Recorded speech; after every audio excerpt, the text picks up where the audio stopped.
grand rendez-vous des engagés, c'est la rencontre en fait, des acteurs économiques sur le territoire qui agissent pour l'économie en transition sur la métropole nantaise.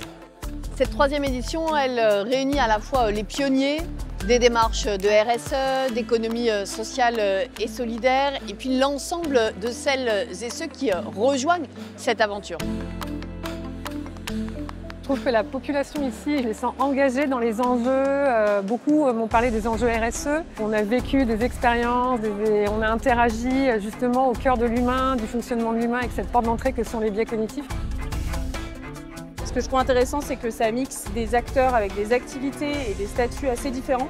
Ça nous permet de rencontrer des entreprises, des associations, de voir nos pairs et d'imaginer ensemble des solutions concrètes pour accompagner. Ça montre que des entreprises ne pensent pas qu'au profit, mais elles pensent aussi au lien social et à la question environnementale. Eh bien, cette troisième édition, elle met notamment l'Europe à l'honneur. Donc on a des délégations venues de grandes villes européennes qui sont présentes.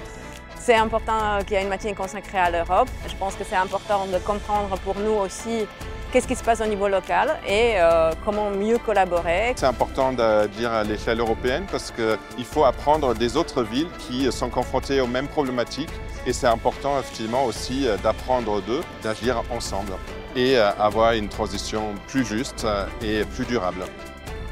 Avec un territoire de la métropole qui a à la fois été pionnier sur ces sujets, on a été reconnu première métropole pour la RSE en 2020, mais qui surtout continue d'inventer tous les jours, mais avec une capacité à faire ensemble qui se confirme, la preuve, le grand rendez-vous d'aujourd'hui.